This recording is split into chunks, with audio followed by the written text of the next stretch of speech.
bueno, pues emprender, según el diccionario, es empezar a hacer una cosa determinada, en especial cuando exige esfuerzo o trabajo o cuando tiene cierta importancia o envergadura. Yo a esta definición añadiría algo más, y es sin resultados asegurados, más allá del propio placer del proceso de luchar por llevarlo a cabo. Me gustaría además compartir con vosotros 10 palabras que sustancian esta definición. ¿Qué es emprender? Pues una palabra puede ser idea, que al final es el origen de todo. Alguien emprende porque tiene una idea en la cabeza y quiere llevarla a cabo. Valentía, el valor de intentarlo. Miedo a lo desconocido. Normalmente emprender algo nuevo tiene una incertidumbre intrínseca que provoca miedo. Duda, la respuesta del miedo. La incertidumbre de no tener todas las respuestas. De decir, bueno, ¿y si me quedo a la mitad? ¿Y si no acabo? ¿Y si no va como yo espero? Lo que da lugar a la siguiente palabra, el fracaso. Siempre hay un miedo a fracasar cuando uno hace algo nuevo, cuando emprende una nueva etapa. Talento también es otra palabra relacionada con el emprendimiento, la apuesta por el talento tanto propio como ajeno, que eso te da confianza para poder saber o pensar que te va a ir bien. Oportunidad también es otra palabra con el emprendimiento muy relacionada. La mente abierta para aprovechar las ocasiones que se presenten. Uno emprende porque ve una oportunidad. Inconformismo, otra palabra. Los emprendedores normalmente son inconformistas. Es al final el derecho a marcar la diferencia y elegir tu propio camino. La novena, voluntad. Determinación de hacer que las cosas sucedan. Un emprendedor tiene que ser proactivo por naturaleza, porque si tú no caminas, no te va a empujar nadie. Tú mismo te tienes que coger de atrás e ir hacia adelante. Y por último, y es la que provoca que todas las demás tengan sus frutos, es la constancia. La perseverancia de seguir adelante a pesar de las dificultades. Hoy tenemos la suerte de contar en el Ateneo con Zaida Ortega. Vamos a ver que ella es un ejemplo de estos valores, encarna estas palabras. Vamos a ver el compromiso con el proyecto que va a demostrar que estos valores son así. En nuestro caso, cuando Zaida nos contó nuestro proyecto en Grupo CPI, en mi empresa, nos gustó muchísimo, nos cautivó desde el primer momento y no tuvimos dudas en patrocinar como podíamos este proyecto, por dos motivos. El primero, por ser de Palencia, y segundo, porque marcará la diferencia para el futuro del planeta y su sostenibilidad. A nosotros nos gustó mucho porque al final, como dijo un autor, dice, me preocupa el futuro porque es donde voy a vivir el resto de mi vida. Entonces, este proyecto entendemos que es un granito de arena muy grande para la sostenibilidad futura del planeta. Ya dentro de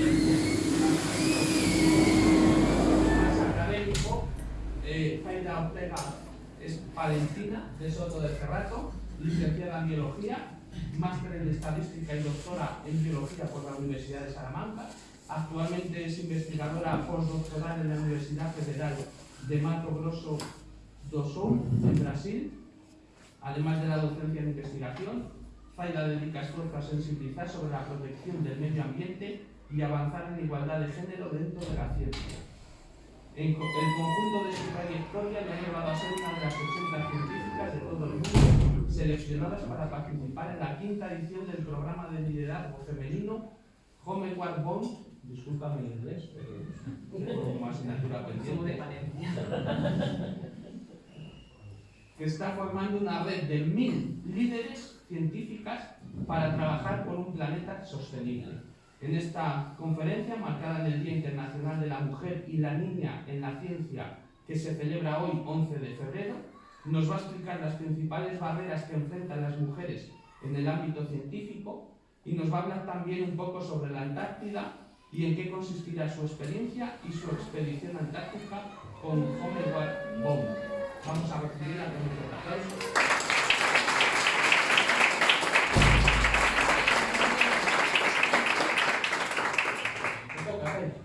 Bueno, muchísimas gracias por la invitación, Julio, Verónica, por todo el apoyo desde el primer momento que os expliqué el proyecto, que yo, pues, como he estudiado desde los 18 años fuera en Salamanca y después he continuado trabajando, ¿no?, en ciencia, es difícil estar aquí, y he continuado fuera en Brasil, pues llegué, casi no tenía muchos contactos así en Palencia, empecé a escribir a empresas y así, y ellos pues desde el comienzo me apoyaron. Entonces ha sido bastante importante, según regresaba de Brasil, tener ese apoyo tan grande en Palencia, que me ha abierto un poco las puertas, ¿no?, a empezar a avanzar en este proyecto que ahora os voy a contar. Luego, muchas gracias a vosotros por estar aquí.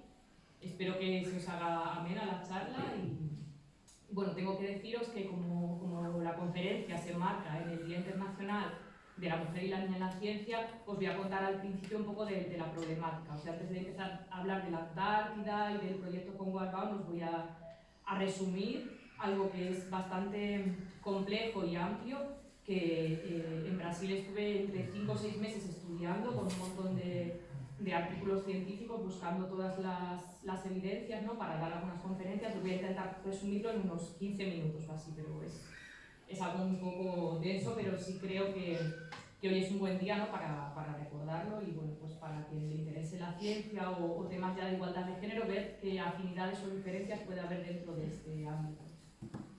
Entonces, eso, pues hoy conmemoramos el Día Internacional de la Mujer y la Niña en la Ciencia. Se están haciendo muchas actividades en España, en todas partes, en los colegios, en los museos, en las universidades. Yo resumo un poco la problemática general en dos cosas. Por un lado, hay una falta de motivación de las niñas para dedicarse a carreras de ciencia, no tanto de las que están más relacionadas con las ciencias de la salud, pero sí con las ciencias más técnicas, matemáticas, física, ingenierías. Hay una falta de motivación, que ahora entraremos en detalle a qué se debe, ¿no?, porque el talento está repartido por igual entre todo el mundo, todos los géneros y todos los colectivos, eso está clarísimo y todos los estudios lo demuestran. Y luego, de las que comienzan, hay una serie de procesos de abandono, que a mí me gustaría más casi llamarlo expulsión, porque a veces es un poco el sistema que te va expulsando, ¿no?, pero bueno, como voluntariamente nosotras somos las que nos vamos, lo consideramos como abandono. Entonces, bueno, pues ¿por qué? ¿A qué se debe esto? ¿A qué factores? ¿Y cómo podríamos cambiarlo en el futuro? En primer lugar, esa falta de motivación en las niñas es lo que se conoce en inglés como el Dream Gap, que está bien estudiado, o brecha de sueños, se llamaría en español, que es... se debe, yo creo, principalmente, bueno, los estudios demuestran que a los 6 años las niñas ya empiezan a pensar que son peores en disciplinas de matemática y así. Y el hecho de ellas pensarlo les genera una ansiedad que les hace que realmente sus puntuaciones sean peores. Entonces se ha visto que se ven afectadas sus puntuaciones, pero que se debe a esa ansiedad. Si ellas no creen que lo van a hacer mal, funcionan exactamente igual que los niños, pero hay como una cierta expectativa de que ellas no van a ser tan buenas en matemáticas. Y esto se ha demostrado que se debe a pequeñas diferencias del lenguaje, que les transmitimos de alguna manera. Hay pequeñas diferencias de estereotipos y tal. Yo creo que el lenguaje inclusivo podría ser una mejora ahí, ¿no? Eso ya es una aportación mía, no es de los estudios, pero creo que si a lo mejor no siempre le estamos diciendo los científicos, los matemáticos, los astronautas, los ingenieros, las enfermeras, las cuidadoras, no sé qué, a lo mejor, pues claro, tú cuando eres niño el lenguaje lo vas percibiendo como algo natural, entonces podría estar por ahí, y más cosas, ¿no?, que se deben un poco a la educación en casa, en los colegios, en todas partes, en la televisión. Y también tienen una falta grande de referentes, porque en los libros de texto, en todas partes, ¿no?, pues no estamos tan acostumbrados a ver referentes de grandes científicas. Esto está cambiando muy rápido y ahora en España nos estamos poniendo las pilas y sí que estamos enseñando un montón de referentes, pero tradicionalmente las mujeres que había en la ciencia se han invisibilizado.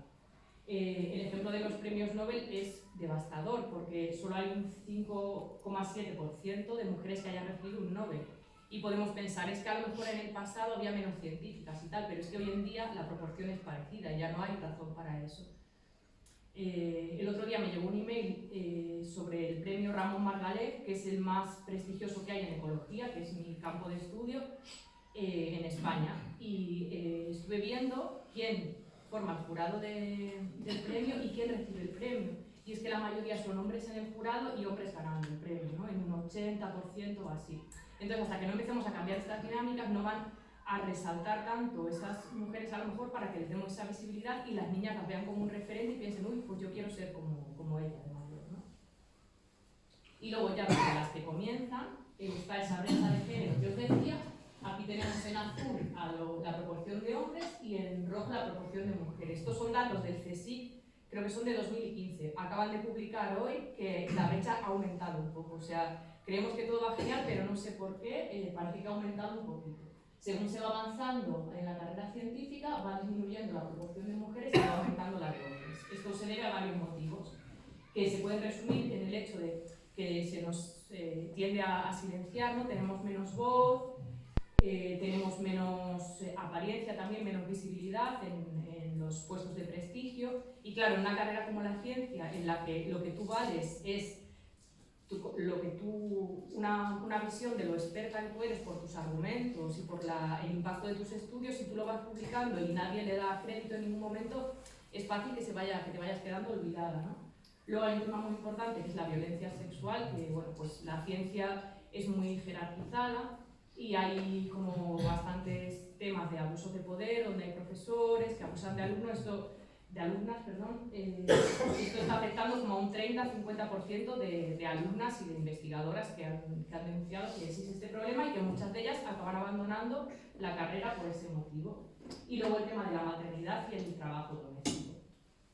En cuanto al primer punto, que era de los estereotipos, ¿no? Y por qué tendemos a pensar, todos tenemos esa cosa en la mente de que las mujeres parecen menos competentes, creo que es un mecanismo clave en todo este sistema de discriminación y tiene varias manifestaciones de ello. Una sería el mansplaining, nos explican continuamente cosas que en ciencia es tremendo porque es que tú a veces eres experta en algo y lo hacen de manera inconsciente, simplemente porque nos han educado así, pero tienden a sobreexplicar. Y es que a veces tú eres experta en un tema, pero te interrumpen y te lo vuelven a explicar. Tengo un doctorado y me han llegado a explicar cómo funcionan las estaciones del año, el verano, la primavera, por qué las estrellas son diferentes en el hemisferio sur y cosas así. Entonces, claro, te callas para no crear discordia, pero al final, si siempre nos acabamos callando, eso lleva a que nos silencian, ¿no? Y al final no tenemos voz. Entonces, son mecanismos pequeños, pero que pueden tener un gran efecto. Manterrupting igual, está demostrado, se interrumpe a las mujeres en un 70%, creo. Bropropriating es una palabra muy extraña, pero significa apropiarse de la idea. A veces en la conversación, de manera inconsciente, se va apropiando de la idea y de repente pues, una idea que menciona una mujer aparece dicha por un hombre como si fuera suya. Y esto está en los estudios, pero también lo vivimos en el día a día, ¿no? Y nadie se da cuenta, es muy, parece que ha pasado algo y dices, si esa idea ya la había tenido yo. Pero bueno, distribución desigual de las tareas es algo que vemos bastante en mi área de ecología y ciencias ambientales, aunque también en los laboratorios creo que pasa. Vamos al campo y hay que capturar animales, poner jaulas, medir, hacer cosas divertidas o llevar el coche, llevar el barco, no sé qué, y esas tareas se les manda a los investigadores. Mientras que a las investigadoras se les suele mandar anotar los datos. Entonces eso crea muchas desigualdades porque al final no estás igual de capacitada y se mete ese estereotipo, ¿no? De que parecemos menos competentes. Y las excusas por las que hacemos eso, o por lo menos lo que yo he visto en España y en Brasil, que me han dicho varias veces profesores así, es porque tenemos mejor letra. Escribe tú que tienes mejor letra. Es como, bueno, pues creo que los chicos pueden tener igual de buena letra que cualquiera, ¿no? No hay ninguna diferencia ahí. Pero bueno, eso pasa. Entonces todo esto nos va generando estereotipos o sesgo implícito, ¿no? Que luego no nos damos cuenta y ahí se quedan y generan esas desigualdades.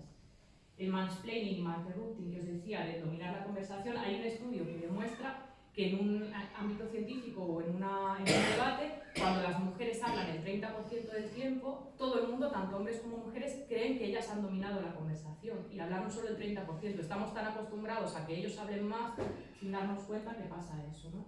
Entonces al final también en las mujeres acaba generando, ¿cómo se dice? Inseguridad en la forma de hablar. Eso lo noto mucho con mis alumnas de Brasil, porque allí el sistema es más fuerte y ellas tienen muchas capacidades, pero se sienten muy inseguras, mientras que sus compañeros tienen las mismas capacidades, pero se sienten muy seguros para hablar en todo momento. Entonces eso se nota bastante. Se detecta ya desde la escuela, a los niños, se ha visto en un estudio, se les deja más que hablen en alto sin reprenderles, mientras que a las niñas se las reprende más pronto para que se queden calladas y levanten la mano para preguntar. Eso se se ha visto en un estudio. Esta es una imagen que representa muy bien lo que a veces sentimos en los laboratorios, en el campo, en esas conversaciones en las que no te escuchan. Aquí se representa lo que os decía del broad-propriating, de la apropiarse de una idea, surge de forma natural por la educación que hemos recibido, pero bueno, pues la investigadora dice, ay, quiero hacer este estudio, me parece interesante esta hipótesis. La conversación se va dominando por la parte masculina y de repente la idea parece que fue de él. Y esto, el máximo exponente es el efecto Matilda. No sé si conocéis, el efecto Matilda es el fenómeno por el cual muchas mujeres trabajaron durante toda su vida en la ciencia, pero un hombre llevó el crédito de sus descubrimientos. Y esto está bien documentado y ha pasado muchas veces. No sé si hoy en día, espero que ya no sea tan común, pero en la historia ha sido muy habitual.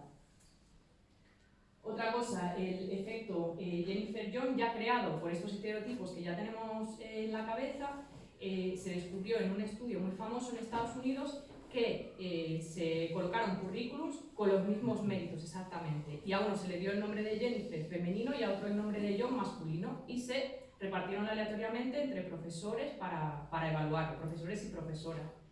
Y a los que tenían el nombre de John se les ofrecía más trabajo, más pagado, más posibilidades de dirigirles tesis, y a las que tenían el nombre de Jennifer, menos trabajo, etcétera, con los mismos méritos. Entonces eso demuestra que ese bias implícito, ese sesgo lo tenemos en la cabeza. Y también descubrieron, eso es muy interesante, que cuando somos conscientes, las personas que evaluamos, somos conscientes de que tenemos estereotipo, disminuimos el estereotipo. Entonces la cura para quitarnos eso es ser conscientes de ello. Entonces, bueno, bien, porque hay esperanza ahí, ¿no? Luego, bueno, la violencia sexual, como os decía, infelizmente es bastante importante también, conozco muchas compañeras que lo han sufrido, conozco profesores que han tenido casos que han abusado y no se les han tenido consecuencias, siguen ahí con su éxito científico, etc. Pero bueno, no voy a entrar tanto en el tema.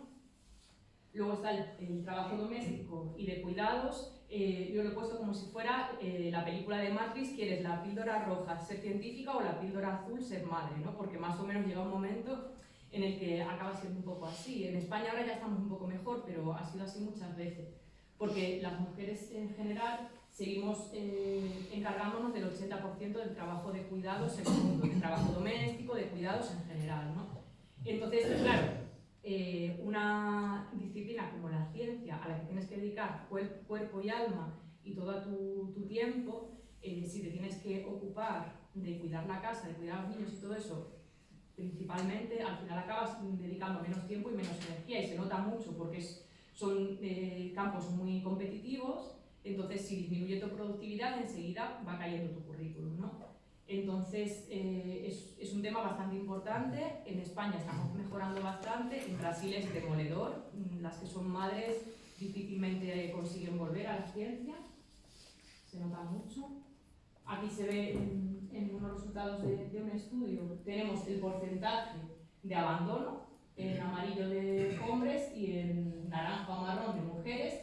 El primero es cuando no hay niños ni planes para tener niños. Bueno, parecido, las mujeres siempre hay más abandono, pero bueno, no hay tanta diferencia. Cuando no hay niños, pero hay planes para tener niños. Solo con que haya planes ya aumenta. Luego, cuando hay niños antes del postdoc, y ya cuando haya un niño nuevo después del postdoc, es mucho más del doble. Esto se podría solucionar rápido, realmente, si los compañeros se pusieran las pilas, ¿no? Pero de momento, pues bueno, en la cultura que tenemos y todo eso parece que cuesta y no estamos llegando a ese punto. Entonces necesitamos todavía políticas que favorezcan hasta que consigamos trabajar por igual. También queremos que se cambie un poco el modelo de ciencia, porque es un modelo que viene de los grandes científicos que eran hombres. Entonces ellos, suponíamos que esos grandes genios dedicaban toda su vida, su cuerpo y su alma a la ciencia, y que todas sus necesidades estaban cubiertas. Alguien les cuidaba la familia, alguien les cocinaba, les lavaba y todo eso. Entonces hoy en día queremos hacer otro modelo de ciencia en la que somos gente normal, que dedica su trabajo y su esfuerzo, pero que compatibiliza con una vida en la que divide a medias si tiene pareja, con su pareja o lo que sea. Entonces ese modelo tiene que cambiar un poco también para que se favorezcan otro tipo de rutinas. Luego hay una cosa que yo me he encontrado, pues yo creo que en las ciencias ambientales es muy común, tanto en Salamanca como en Brasil era así, lo que llaman el fenómeno del Boys Club o Club de Tíos. Son departamentos en la universidad donde la mayoría son hombres, a lo mejor hay una profesora, y se generan dinámicas en las que ellos pues tienen la costumbre de invitar a sus amigos para los congresos o cuando organizan eventos, cuando hay una plaza, para tribunales de tesis, para todo, ¿no? Entonces se acaban olvidando de las investigadoras, que las hay en otros sitios, pero sistemáticamente se olvidan de ellas.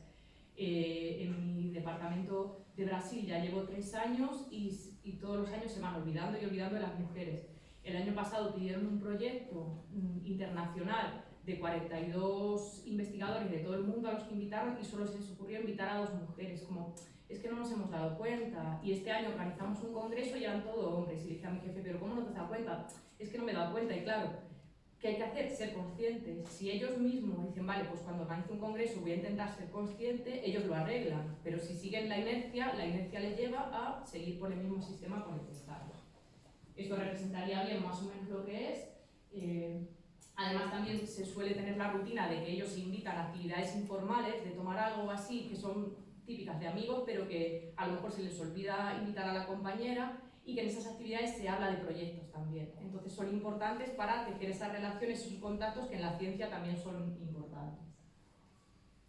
Y bueno, pues con todo esto, así como para cómo podríamos mejorar, ¿no?, la situación, exigir que haya más mujeres en puestos de prestigio, promover a las científicas que tengan buen rendimiento para darles visibilidad, que es una cosa importante, que además va a dar referentes a las más jóvenes, ser conscientes todos, porque las mujeres también tenemos ese sesgo de que pensamos que las mujeres son menos competentes, ser conscientes todos de los estereotipos, hablar del tema, todo el mundo, porque si decimos, ay, es algo desagradable, no voy a hablar de ello, al final nunca lo cambiamos, entonces es bueno hablar para saber el problema, para cambiarlo, ¿no? Tomar medidas para que la maternidad no perjudique tanto la carrera de las científicas. En el momento del postdoctorado es muy importante porque ahí es más o menos cuando empiezan a ser madres, ¿no? Entonces a lo mejor hay que tener algunas ventajas, permisos de paternidad a lo mejor obligatorios y todo esto para que se divida, ¿no?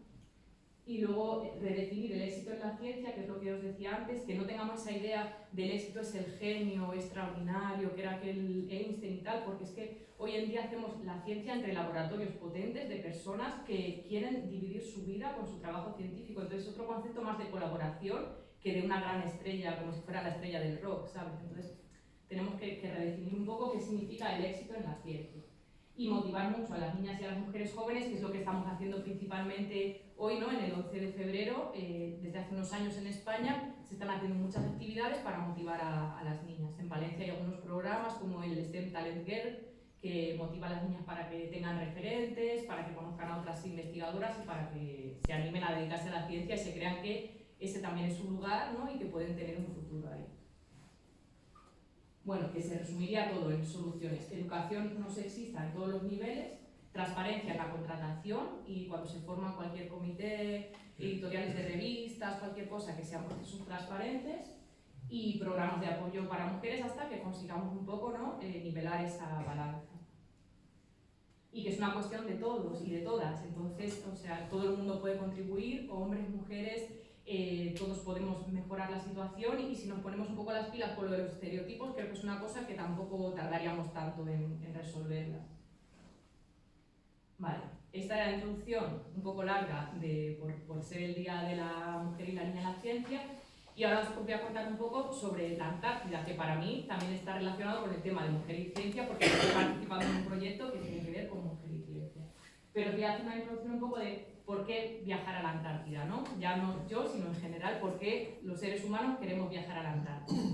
Bueno, pues desde el siglo I, con Ptolomeo, ya se pensó que si la Tierra era redonda, tenía que haber un continente austral, que lo llamaban la Terra Australis Incógnita, que compensase los continentes que había en el norte. Entonces ya se predijo la existencia de un continente antártico. Y entonces desde ese momento se empezaron a formar muchas teorías porque la Antártida estaba rodeada de misterios, como algunos científicos pensaban que las leyes de la naturaleza funcionarían al revés allí, que todo sería al contrario, entonces estuvo rodeado de misterios y claro, eso empezó a generar mucho interés en intentar realmente ver si existía la Antártida o no, ir allí y comprobar si existía ese continente o era mentira, ¿no?, esa predicción. Y bueno, pues la primera persona que avistó la Antártida fue un palentino, no sé si lo sabíais, pero fue Gabriel de Castilla. Él se dedicaba a, bueno, creo que estaba en los mares del sur, tenía una ruta como para vigilar que no hubiera tráfico de corsarios alemanes. Le encargaron que saliera con 3 navíos. Su primo, que era virrey de Perú, le encargó que vigilase los mares del sur de Chile, porque se pensaban que iba a haber unos corsarios alemanes ahí, ¿no? Entonces él salió con 3 navíos para impedir que estuvieran esos corsarios alemanes.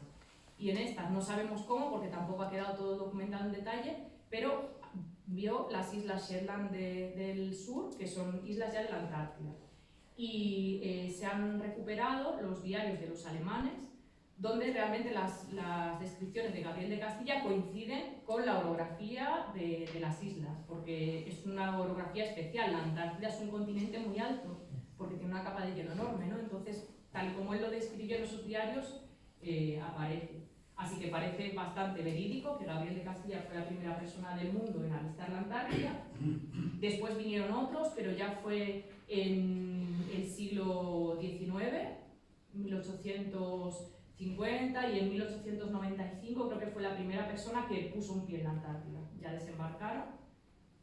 Y desde entonces ha habido más expediciones, hasta que llegamos a comienzos del siglo XX, con lo que se conoce como la edad heroica de la Antártida, ¿no? Cuando ya empiezan a desembarcar más personas, empiezan a explorarlo, bueno, hombres en el caso, exploradores, y quieren conocer toda la Antártida, y se realiza un reto. Bueno, son como grandes expediciones científicas también, tenían mucha parte científica, pero justificadas por un reto heroico, que en el caso era con la expedición noruega y la inglesa que compitieron, llegar al polo sur geográfico, ¿no?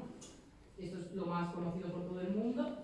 Está la expedición noruega de Amundsen y la expedición inglesa de Scott. En principio parece que iba a ir Scott solamente a conocer, a ser la primera persona en pisar el polo sur geográfico. Pero Amundsen, que avisó que iba a ir al Polo Norte, cuando Scott ya estaba en Nueva Zelanda, que ya llevaban un par de meses navegando, le mandó un telegrama desde Madeira que estaba yendo al Polo Sur también. Entonces es cuando empezó la carrera entre estas dos expediciones, en la cual al final Amundsen llegó primero. Amundsen y los noruegos llevaban pieles de foca para protegerse del frío, lo cual fue un éxito porque realmente les protegió del frío.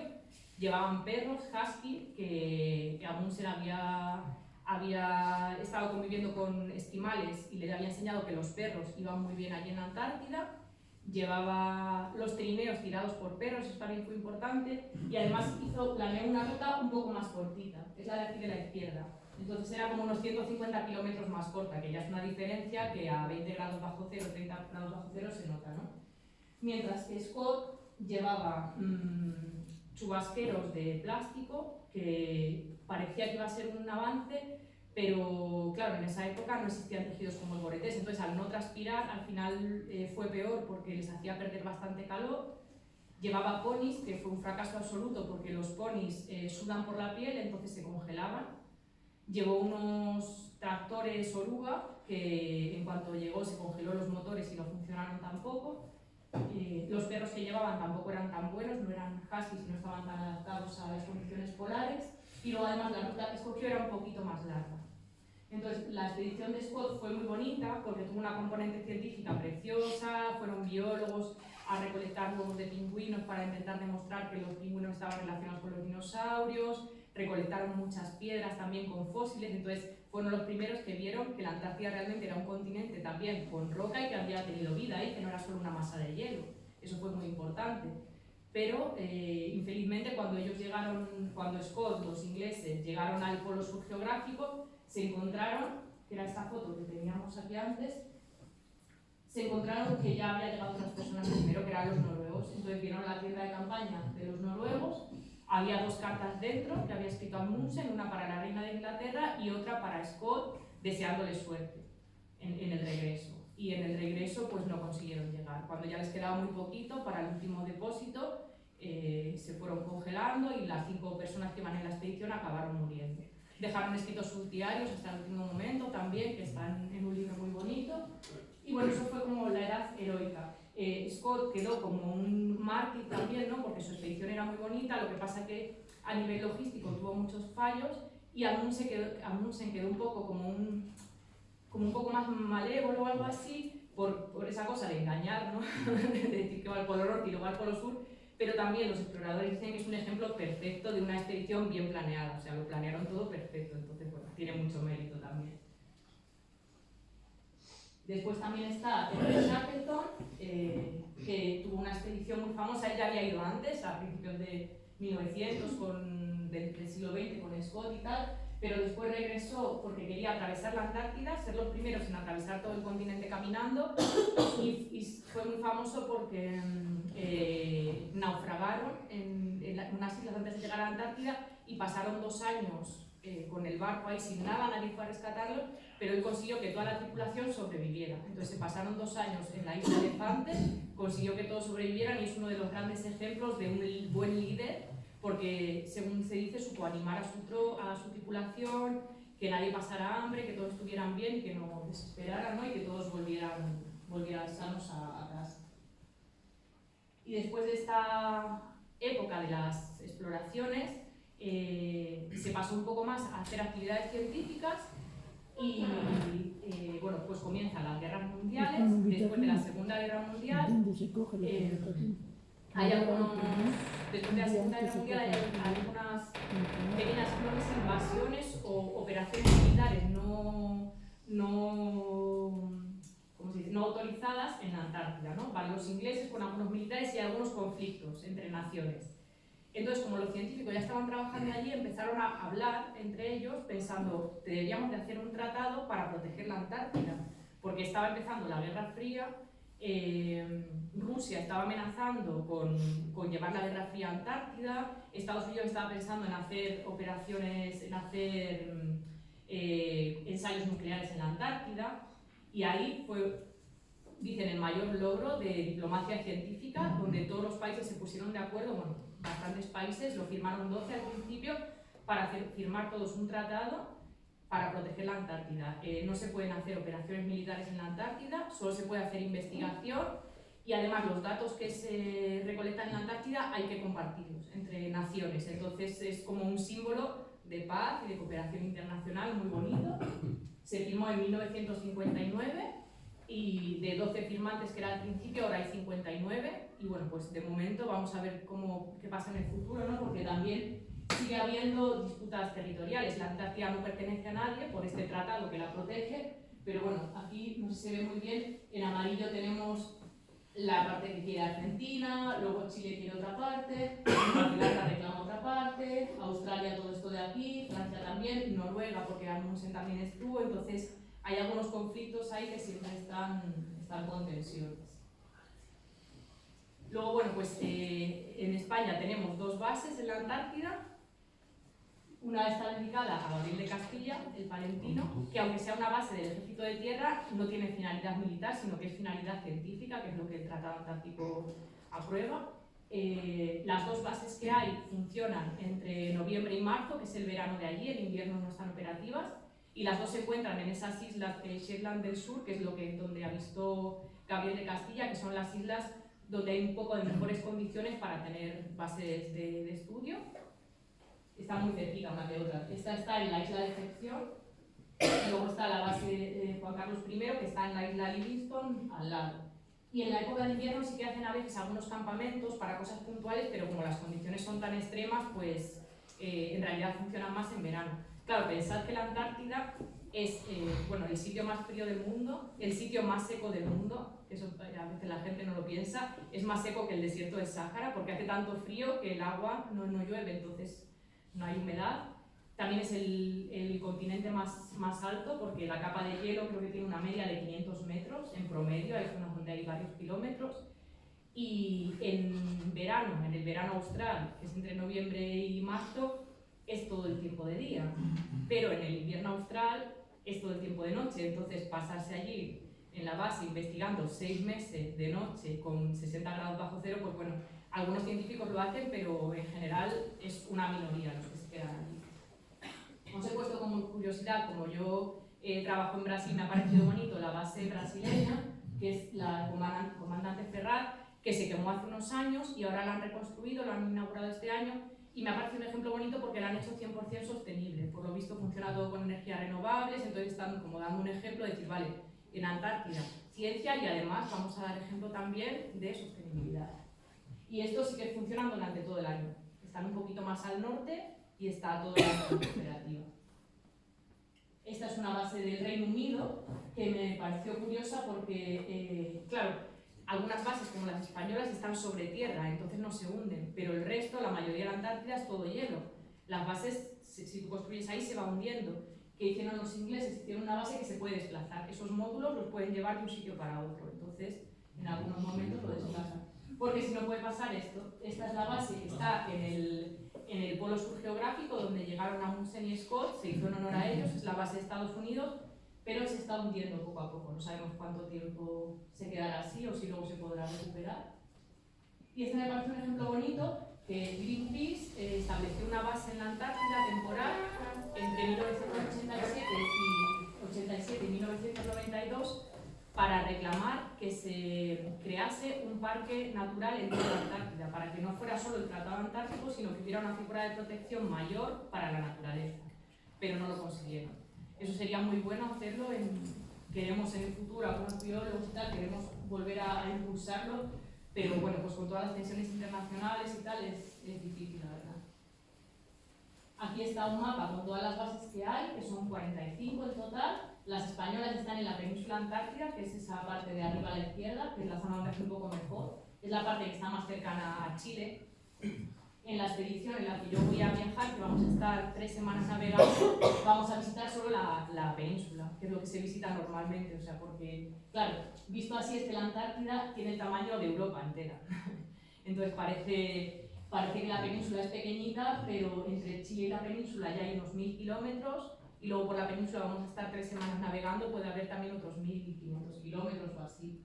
Es muy grande la Antártida. La parte más al norte y al oeste tiene tierra debajo, y luego hay otra parte por aquí al sur, bueno, al sur, es que la Antártida, el centro es el sur y todo lo demás es norte, pero bueno, por esta parte de abajo, es que es difícil orientar, pero por esta parte de abajo es hielo, entonces ahí sí que no hay tierra debajo.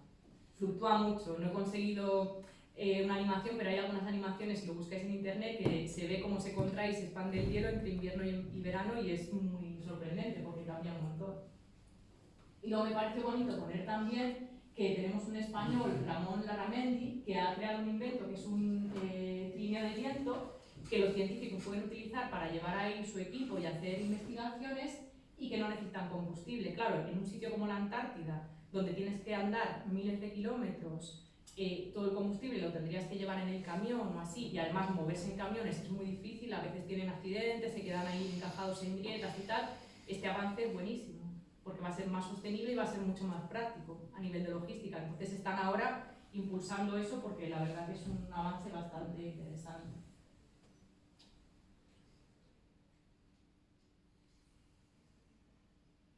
Vale, y ahora os voy a hablar un poquito del proyecto Congo Albanes, que es con el que yo estoy participando, que vamos a tener esta expedición a la Antártida.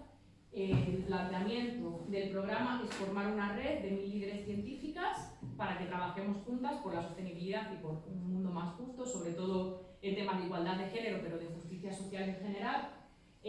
La mujer que está aquí es la que creó el proyecto. Ella se dedicaba bueno, toda su vida ha trabajado en el liderazgo. Ella daba cursos a empresarios para fomentar el liderazgo, ¿no? Para entrenarles en eso. Pero estaba muy preocupada ya con el tema del medio ambiente, y también veía que las mujeres en esos cursos de liderazgo tenían algunas dificultades o algunos mecanismos por el que no se las visibilizaba tanto. Y ella pensó, ¿cómo puedo contribuir yo al mundo con lo que yo sé, ¿no? De una forma que tenga un gran impacto? Y se le ocurrió crear esto. El programa se va a realizar durante 10 años, empezó en 2016, ahora estamos en el 5º año, que es en el que yo voy a participar. Ya se han adherido 415 mujeres y ahora en mi año somos 80.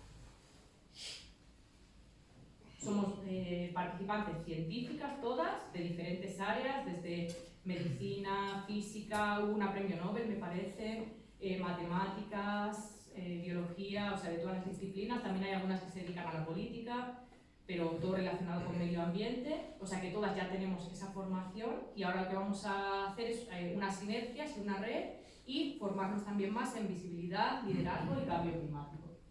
Entonces, bueno, ¿por qué es necesario el programa? Claro, después de todo lo que os he explicado ya de la mujer y el año de la ciencia es bastante evidente. Aquí en amarillo tenemos la proporción de mujeres y en azul la proporción de hombres. Esta es la media de todo el mundo, pero veis que el patrón es muy parecido a lo que os enseñaban desde España. Es así. Desde que empezamos en el instituto a la izquierda hasta que se va avanzando hacia la derecha en puestos de más responsabilidad y ya el último serían los premios Nobel, pues las mujeres van decayendo y los hombres cada vez están en más proporción. Entonces este programa quiere equilibrar eso en los puestos de toma de decisiones que puede ser donde tengamos un impacto mayor. Como estamos centradas en el tema de la sostenibilidad y del cambio climático, pues también pensamos, bueno, esa proporción, ese patrón se repite también en las personas que toman las decisiones con el cambio climático. Bueno, pues aquí podemos ver una foto de la conferencia de la COP21 en 2015 en París, que es cuando se llegó a firmar el Acuerdo de París contra el cambio climático, y podemos ver que hay unas 5 o 6 mujeres, los demás son todos hombres, ¿no? Entonces, ¿quién decide? Bueno, pues hasta ahora la representación no es muy igualitaria en ese sentido. Pero además de eso, es que también está demostrado que por todas estas discriminaciones que tenemos en general, las mujeres somos más vulnerables en general a cualquier desastre ambiental, porque realizamos el 80% del trabajo de cuidados. En los países del sur global son las mujeres las que van a buscar agua, las que procuran el alimento. Entonces, cuando hay un desastre natural, ellas se tienen que desplazar más, cuando hay sequía se tienen que desplazar más. Además, el otro día se ha publicado un informe de la ONU con más de 1000 estudios revisados, donde están mostrando que la violencia sexual también aumenta muchísimo después de cada desastre ambiental. O sea, hay un desastre natural y después la violencia contra la mujer aumenta muchísimo. Entonces somos más vulnerables por muchos motivos. Y claro, esto si lo pones así, puedes ver un esquema en el que la toma de decisiones tiene un sesgo en el que hay más proporción de hombres y menos de mujeres, y que los impactos de la crisis tienen un sesgo en el que son peores en las mujeres y pues no tanto, ¿no? O un poco menos proporción en los hombres. Pero es que además de eso, también se está demostrando que hay ciertas características que tenemos las mujeres por la forma como nos han educado, porque genéticamente yo creo que no hay diferencias, que es una cosa de educación, pero pues por esa educación que hemos recibido, de dedicarnos más a los cuidados o lo que sea, hemos desarrollado algunas características que nos convierten en mejores líderes para tratar las crisis medioambientales, porque tendemos más a colaborar, a buscar el consenso, tendemos más a empatizar, tendemos más a pensar en cuidar el medio ambiente, a pensar en cuidar a otras personas y justicia social. Entonces, eso está demostrado, por ahora es así. En el futuro yo creo que no tiene por qué ser así, porque los hombres, lógicamente, pueden adquirir esas habilidades o de que ya las tendrán, ¿no? Pero tener ese liderazgo por igual todo el mundo, pero por ahora esas características están. Entonces, es bueno que esa proporción se iguale entre hombres y mujeres, porque además vamos a aportar un valor añadido que va a ser bueno para luchar contra las crisis medioambientales. Y luego ya a nivel personal, pues quería contar también un poquito de por qué a mí me da por entrar en un proyecto así.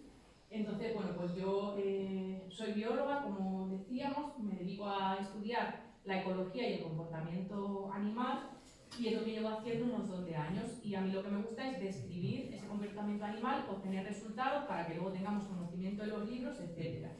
Estudio cómo afecta la temperatura del ambiente al comportamiento de los animales, desde lagartos, arriba a la izquierda estoy capturando un lagarto porque los cogemos con una varita, capibaras, que aquí le estábamos poniendo un collar GPS, simplemente la dormimos, le ponemos el collar y después ella ya se va y va emitiendo los datos. Y bueno, estos son otros estudios en los que he colaborado. Pero a mí lo que más me motivaba era eso en la vida, ¿no? Y sí que me fui dando cuenta en los últimos años, sobre todo el último año y medio, que estaba notando como una sensación un poco de me encanta lo que hago, pero tengo una cierta sensación de inutilidad. Y descubrí este esquema de Ikigai, que es un concepto japonés que dice una razón para ser. Entonces dice, tú tienes una razón para ser que te mueva a hacer cosas en tu vida y a estar completo cuando haces algo que amas, que en mi caso el estudio del comportamiento animal era algo que yo amo, cuando haces algo en lo que eres bueno, que en mi caso pues también más o menos se me daba bien, cuando haces algo por lo que te pueden pagar, que también pues en ciencia vamos encadenando contratos y a veces no es tan fácil, pero se va consiguiendo, y cuando haces algo que el mundo necesita. Entonces cuando empiezo a ver todos los desastres medioambientales, los incendios, la destrucción de hábitat, la pérdida de especies, daros cuenta de que hoy en día el 97% de los seres vivos del mundo somos humanos o comida de humanos, el otro 3% son los animales salvajes, entonces es muy grave lo que está pasando, ¿no? Entonces eso como que me lleva a tener esa sensación de realmente lo que yo hago es lo que me gusta y lo que me motiva, pero a lo mejor no sería tan útil en el sentido de que estoy extrayendo un conocimiento, documentando una cosa de animales que están desapareciendo tan rápido que a lo mejor dentro de 200 años no van a estar ahí. ¿No sería más útil que yo dedique mi tiempo también a sensibilizar a otras personas, ¿no? O a trabajar por acciones, realizando acciones con humanos, que al final somos las personas las que decidimos y tenemos el poder de preservar la naturaleza o de destruirla? Entonces por eso vino un poco el cambio de apuntarme a este proyecto. Entonces, bueno, pues en conclusión, la emergencia medioambiental es muy grave. Puse el ejemplo del koala porque estamos todavía todos traumatizados, ¿no? por lo que ha pasado en Australia. En Brasil los incendios han sido gravísimos también. Visteis lo de Amazonas, que salió más en las noticias.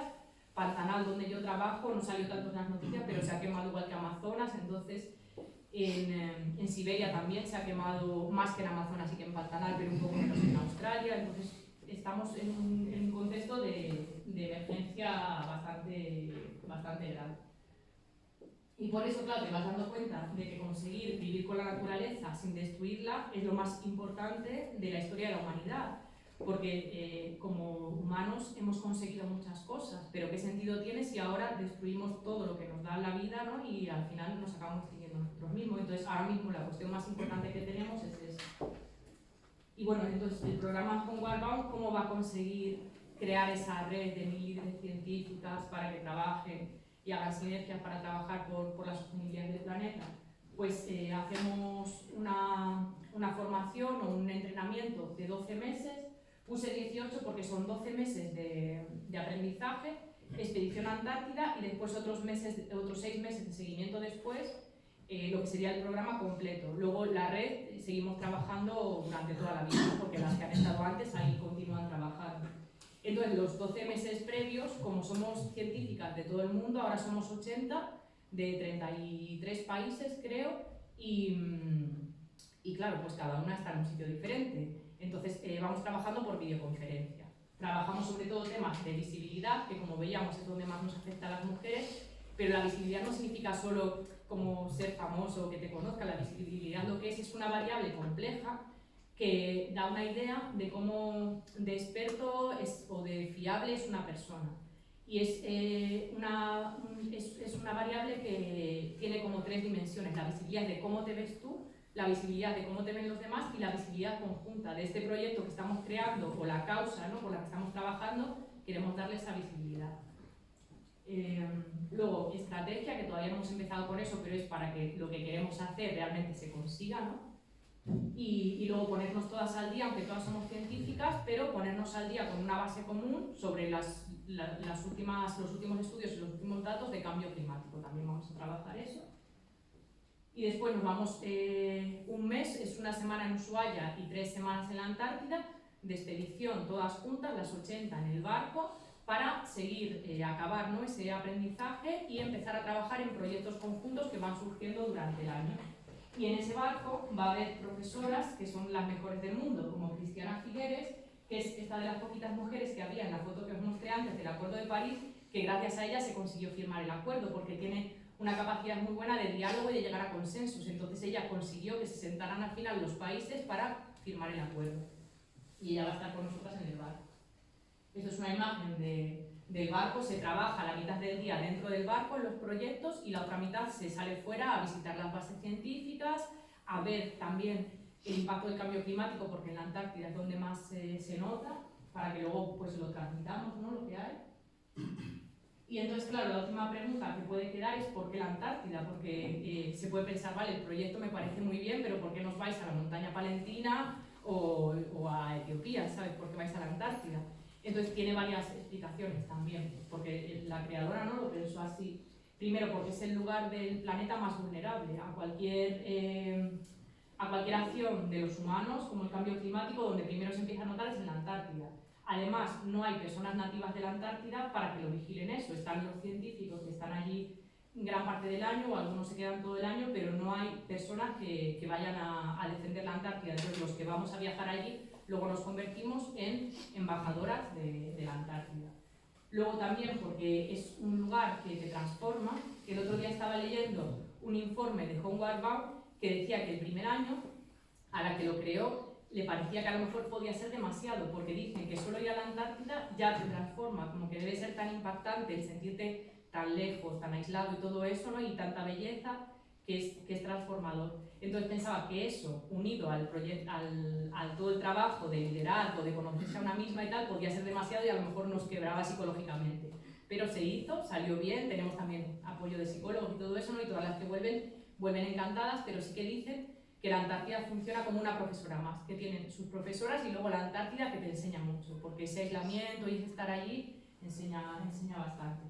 Luego porque es el símbolo, como os contaba antes, de paz y cooperación internacional y de ciencia, que es lo que estamos haciendo nosotras.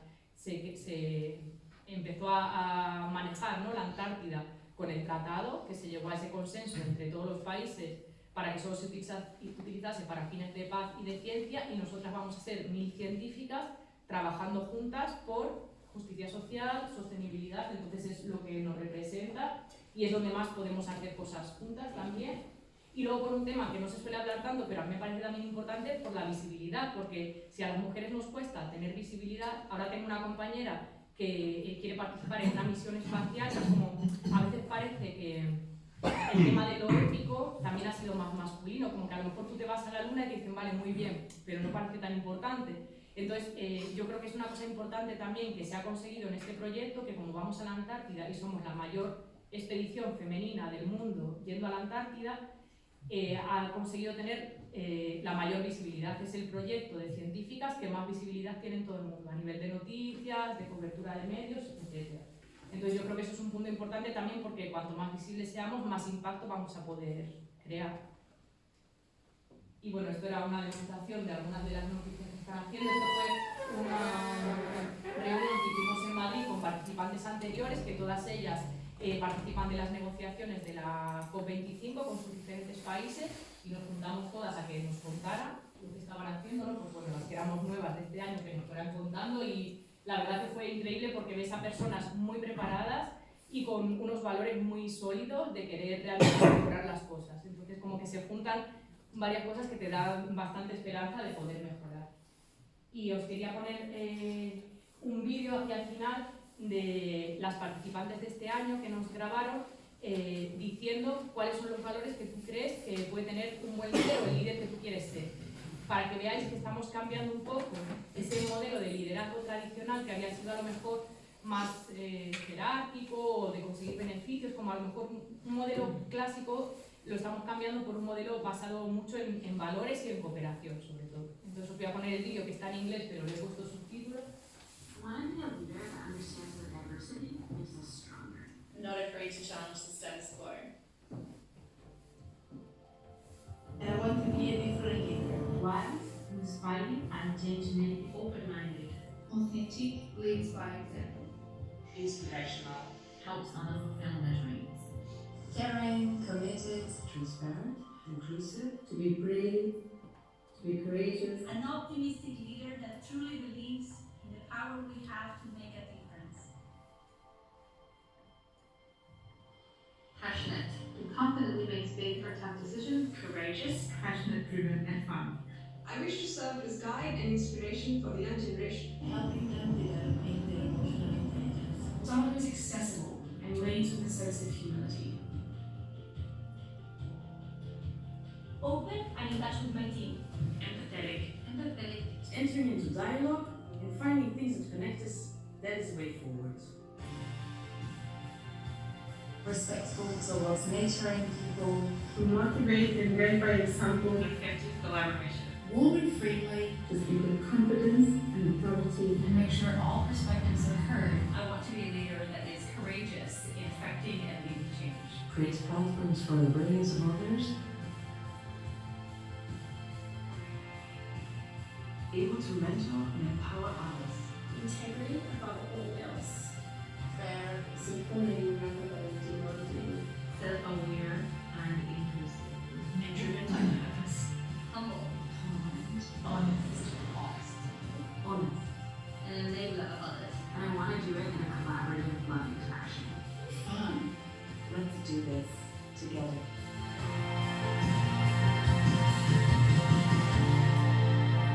Que son todas muy cercanas, pero son todas jefas de departamento, gente súper preparada, muy capaz y que yo creo que da una esperanza, ¿no?, de poder hacer muchas cosas juntas. Además, lo que llevamos trabajando hasta ahora es como proponiendo ideas todo el rato, desarrollándolas, como gente muy, muy, muy potente, de verdad.